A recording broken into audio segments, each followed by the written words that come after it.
함께 나눌 하나님의 말씀은 역대상 29장입니다.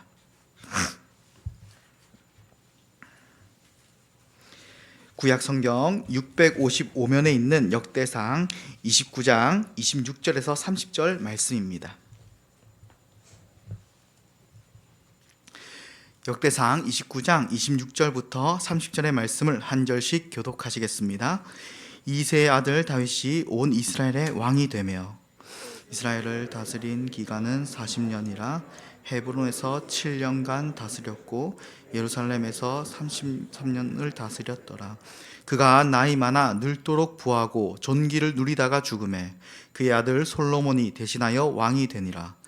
다윗 왕의 행적은 처음부터 끝까지 선견자 사무엘의 글과 선지자 나단의 글과 선견자 갓의 글에 다 기록되고 함께 읽겠습니다.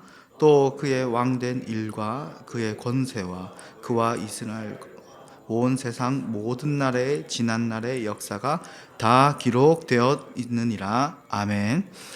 우리는 흔히 시작이 반이다라는 말을 듣습니다. 출발의 중요성을 말하는 표현이지요. 그러나 믿음의 여정에서는 시작보다는 마무리, 곧 끝까지 신실함을 지키는 것이 더 중요합니다. 누구나 처음에는 열정이 있지만 그 열정을 끝까지 지키며 신실하게 믿음을 완주하는 사람은 많지 않습니다.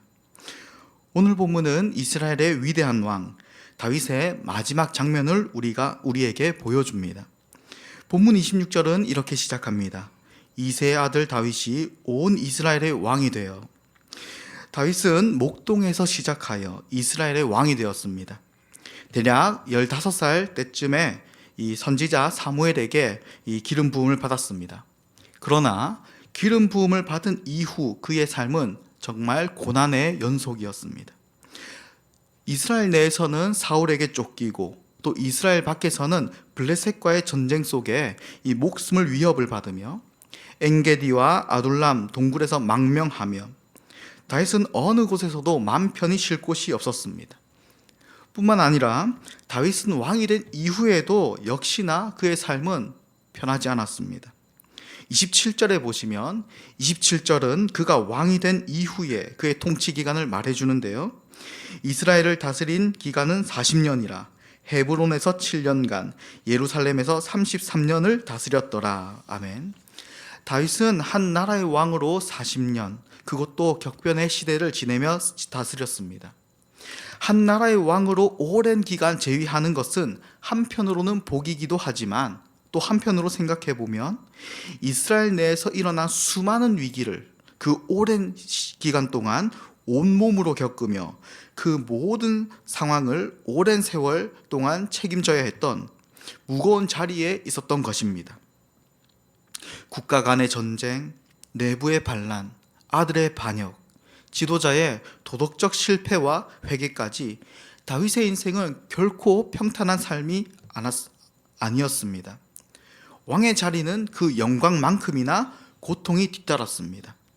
그럼에도 불구하고 다윗은 끝까지 그 자리를 지켜내며 하나님 앞에 엎드리는 일을 멈추지 않았습니다. 이스라엘의 왕으로서 무거운 책임감과 죄의 유혹에 걸려 넘어지는 한 죄인으로서 그리고 하나님의 자녀로서 자신의 인생을 하나님께 엎드려 기도하고 아뢰는 사람이 바로 다윗이었습니다.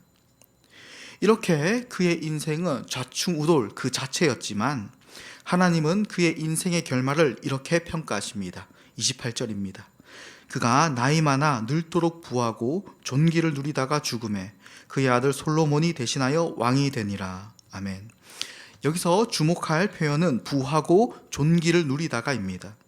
이는 단지 물질적으로 잘 살았다는 뜻이 아닙니다. 그의 삶이 하나님의 복과 하나님이 인정하시는 삶을 살다가 종결하게 되었다는 뜻입니다. 이어서 그의 아들 솔로몬이 왕위를 안정적으로 물려받게 되어 왕위 계승까지 또 무사히 치르게 되었습니다. 이러한 그의 삶은 단순히 개인적인 이야기로 끝나는 것이 아니라 29절부터 30절은 이렇게 말합니다. 다윗 왕의 행적은 사무엘과 나단과 갓의 글에 다 기록되고 다윗의 삶은 하나님의 사람들에 의해 하나님의 역사책에 기록되었습니다. 그리고 30절은 이렇게 덧붙입니다. 그와 이스라엘과 온 세상 모든 나라의 지난날의 역사가 다 기록되어 있느니라. 즉 다윗의 인생은 단지 한 인간의 성공 스토리나 실패 스토리나 한 인간의 발자취가 아니라 하나님의 구속사 안에 남겨진 흔적이 되었다는 뜻입니다. 다윗의 인생은 우리가 생각하는 그런 완벽한 인생은 아니었습니다. 오히려 그의 인생에는 실패도 있었고 억울함도 있었고 수치도 있었고 눈물도 있었습니다. 그 가운데 하나님의 징계도 직접적으로 받았습니다. 그럼에도 불구하고 하나님은 다윗의 마지막을 존귀하다라고 말씀하십니다. 그가 하나님께 존귀하다는 평가를 받은 이유는 바로 다윗은 그의 모든 순간을 하나님 앞에 겸손히 내어드렸습니다. 그분의 뜻을 따라 걸으려 애썼습니다. 다윗은 자신의 인생을 하나님 앞에 아뢰었고 하나님은 그의 인생을 완성해 나가셨습니다. 그 결과 다윗이 하나님께 하나하나 묻고 순종한 것처럼 하나님께서도 다윗의 인생을 하나하나 들으시고 하나님의 구속사에 기록하시어 그를 존귀히 여기셨습니다. 성도 여러분, 지금 우리는 하나님 앞에 어떤 흔적을 남기고 있습니까? 혹시 우리의 성공과 실패를 그저 내 인생 스토리로만 간직하고 있지는 않으십니까? 그러나 하나님은 우리가 주님 앞에 내어놓는 삶의 모든 흔적을 기억하십니다. 내 뜻과 내 지혜로 이루어낸 성공의 순간들은 언젠가 세월 속에서 잊히겠지만 비록 우리의 인생이 하나님께 당당히 내세울 인생은 아닐지라도 하나님 앞에 엎드리어 우리의 실패와 괴로움과 후회들을 아뢰고 묻고 순종한 발자취는 결코 사라지지 않고 오히려 하나님의 역사에 깊이 기록될 것입니다. 하나님은 우리의 그런 인생을 기억하시고 마지막에 우리를 주님 품에 안아 주실 것입니다.